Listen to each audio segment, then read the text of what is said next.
नमस्कार दोस्तों, आज की इस वीडियो हम बात करने वाले हैं समीप फॉर्मूले की। समीप फॉर्मूला क्या है और समीप फॉर्मूला किस तरीके से कार्य करता है। तो सबसे पहले हम समीप फॉर्मूले के सिंटेक्स को समझते हैं। यहाँ पर हमें रेंज की जरूरत होती है और उस रेंज के अंदर से जो भी क्राइटेरिया हम लेना चाहें हम उसको सेलेक्ट करके उसके बाद में जिन चीज़ों का हमें टोटल चाहिए उनको हम रेंज के रूप में सेलेक्ट करते हैं। यहाँ हम एग्जाम्पल के तौर पे देखते हैं, अगर हमारे सामने ये डेटा है और हम यहाँ पे सम फॉर्मूले का उपयोग करते हैं तो हमारे सामने टोटल आ जाएगा। जैसे यहाँ मैंने सम फॉर्मूला लगा रखा है तो हमारे सामने 258 आ रहे हैं। लेकिन अगर मुझे बोल दिया जाए कि यहाँ पे आपको सिर्फ लैपटॉप की काउंट करके बतानी है तो हम क्या करेंगे। लैपटॉप अब हमारे पास में अलग अलग जगह है तो हम इनको क्या करेंगे, यहाँ से पहले सेलेक्ट किया, उसके बाद हम फिल्टर लगाएंगे यहाँ और फिल्टर से प्रत्येक बार फिल्टर का उपयोग करके हम इनको काउंट कर सकते हैं। एक तरीका हमारे पास ये है, जैसे हम यहाँ से इसको काउंट किए और बता सकते हैं कि 81 इसका टोटल आ रहा है। लेकिन अगर हमारे पास इस तरीके से मल्टीपल प्रोडक्ट हैं तो हमें हर बार इसको फिल्टर करना पड़ेगा। तो फिल्टर से ये काम हमारे लिए थोड़ा सा दिक्कत वाला रहेगा, लेकिन हम समीप फॉर्मूले की वजह से आसानी से इस काम को कर सकते हैं। अब हम देखते हैं कि हमारा समीप फॉर्मूला किस तरीके से हमें सहायता करेगा। तो मैं यहाँ से इस फिल्टर को हटा देता हूँ। सबसे पहले सेलेक्ट करते हैं और यहाँ से फिल्टर को हम हटा देते हैं। अब ये हमारे सामने डेटा आ गया है। अब हम समीप फॉर्मूले का यूज करते हैं। तो सबसे पहले आपको लेना है, जैसे मान लीजिए आप प्रोडक्ट के नेम लेना चाहें, मैं प्रोडक्ट ले लेता हूं क्योंकि मुझे प्रोडक्ट के आधार पर इनकी क्वांटिटी या इनका पैसा निकालना है। अब उसके बाद में मैं यहां ले लेता हूं इनकी क्वांटिटी और क्वांटिटी के बाद में अगर मैं इनका टोटल भी जानना चाहूं तो मैं यहां से जान सकता हूं। तो ये मेरे पास सामने आ गए हैं।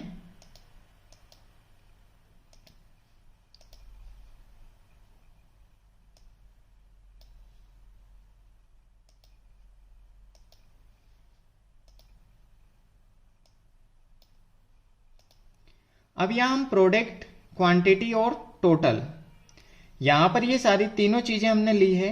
अब ये क्यों ली है, क्योंकि हम जो डिटेल्स जानना चाहते हैं वो प्रोडक्ट के अकॉर्डिंग जानना चाहते हैं, उसके बाद उसकी क्वांटिटी और वो कितने पैसे हैं। तो जहां पे भी आपको क्वांटिटी निकालनी है या फिर आपको टोटल जानना है तो वहां पर हम क्या करेंगे, फॉर्मूला लगाने वाले हैं। तो हमें सबसे पहले यहाँ क्वांटिटी के अंदर फॉर्मूला लगाना है। अब फॉर्मूला हमारा लगेगा बराबर SUMIF, समीप ब्रैकेट लगाना है। ब्रैकेट लगाने के बाद यहां पर देखेंगे हम रेंज। अब यहाँ रेंज किसकी सेलेक्ट करेंगे, हम अकॉर्डिंग टू प्रोडक्ट निकाल रहे हैं तो प्रोडक्ट को सेलेक्ट करें।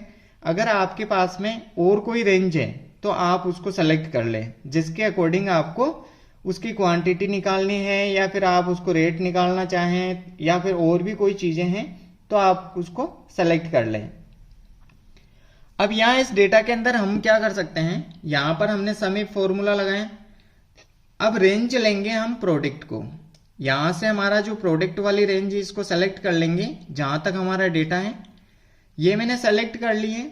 अब उसके बाद में आपको कोमा लगाना है। जैसे ही हमने कोमा लगाया, अब ये क्राइटेरिया पूछ रहा है।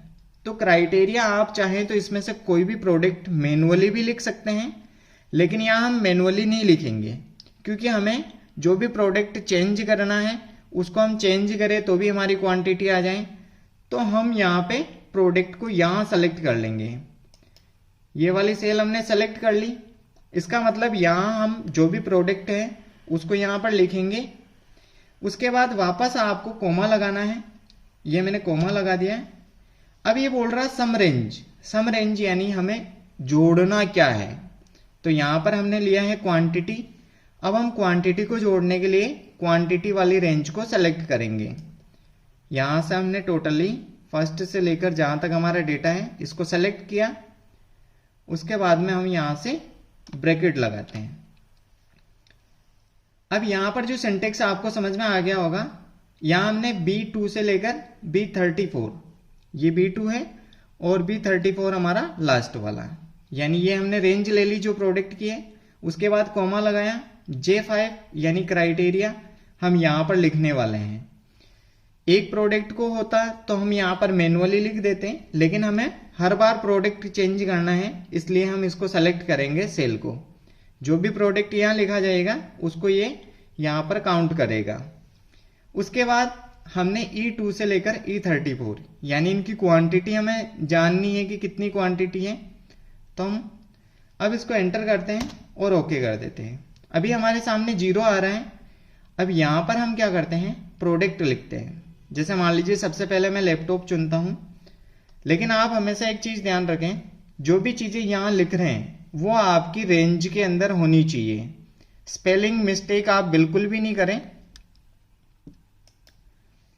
यहां पर हम लैपटॉप लिखते हैं। अब लैपटॉप को जैसे ही मैंने क्लिक किया, यहां पर हमारे सामने 81 आ गए। अभी हमने फिल्टर करके देखा तो भी हमारे सामने 81 आ रहे हैं। अगर मुझे यहां से मैं मोबाइल को लेता हूं, यहां मोबाइल को क्लिक किया और मेरे सामने 24 आ गया है। इस तरीके से हम अलग अलग प्रोडक्ट को लिख सकते हैं। जैसे मैं SDD, तो यहाँ टोटल इसकी क्वांटिटी मेरे पास में आ गई है। अगर हम इनका प्राइस भी जानना चाहें कि अगर हमारे पास में 30 SDD है तो उसका प्राइस कितना होगा, तो हम दोबारा से वही फॉर्मूले का उपयोग करेंगे, बराबर सम इफ ब्रैकेट लगाना है, वही सेम रेंज आपको रेंज चुननी है। यहां से मैं रेंज सेम चुनूंगा, ये हमारी रेंज हो गई। अब उसके बाद में आपको कॉमा लगाना है। कॉमा लगाने के बाद में क्राइटेरिया वापस आपको प्रोडक्ट को ही चुनना है, क्योंकि हम प्रोडक्ट का ही पैसा निकालने वाले हैं। उसके बाद कॉमा लगाना है। अब पहले वाले में क्वांटिटी में हमने क्वांटिटी को चुना था, लेकिन इस बार क्वांटिटी को नहीं चुनेंगे, क्योंकि हमें टोटल निकालना है, इसका अमाउंट कितना है। तो हम यहां से टोटल वाली रेंज को सेलेक्ट करेंगे। आपके पास अगर डिफरेंट डेटा है और डिफरेंट चीजें आप निकालना चाहें तो उस रेंज को ही सेलेक्ट करें जिसको आपको जोड़ना है। यहां मैंने टोटल को सेलेक्ट किया और यहां से ब्रैकेट को क्लोज किया और एंटर। अब हमारे सामने जो इसका अमाउंट है वो आ गया है। एग्जाम्पल यहां पे मैं दोबारा आपको दिखाता हूं। जैसे मान लीजिए मुझे कीबोर्ड लेना है। अब कीबोर्ड टोटल 17 है, उसका 15,283 रुपये आ गया है। अगर आपको वैसे निकालना होता तो आपको बार बार यहां पर फिल्टर का उपयोग करना होता, फिर आप उसको ऐड करते हैं। तो सम इफ फॉर्मूले की मदद से हम आसानी से हमारा जो भी काउंट है वो हम कर सकते हैं, क्वांटिटी का, टोटल का। यहां पर कोई भी प्रोडक्ट आप ले सकते हैं पूरे। जैसे मान लीजिए मुझे यहां पर माउस को लेना है, तो माउस को भी आप सेलेक्ट कर सकते हैं। यहां माउस का आ गया। लेकिन अगर मान लीजिए मैं यहां पर स्पेलिंग मिस्टेक करता हूं यहां पर, तो ये नहीं आएगा, क्योंकि यहां आपने स्पेलिंग मिस्टेक करी है। जैसे ही आप स्पेलिंग मिस्टेक करते हैं तो आपका डिटेल सही नहीं आएगा, वापस आपको सही चेक करना होगा। तो इस तरीके से आप ये गलती भी नहीं करें कि आपकी सेल जो रेंज आपने सेलेक्ट कर रखी है उसमें जो डिटेल है वही आपको यहां पर ऐड करनी है। आई होप आपको जो सम इफ फॉर्मूला है वो अच्छे से समझ में आ गया है।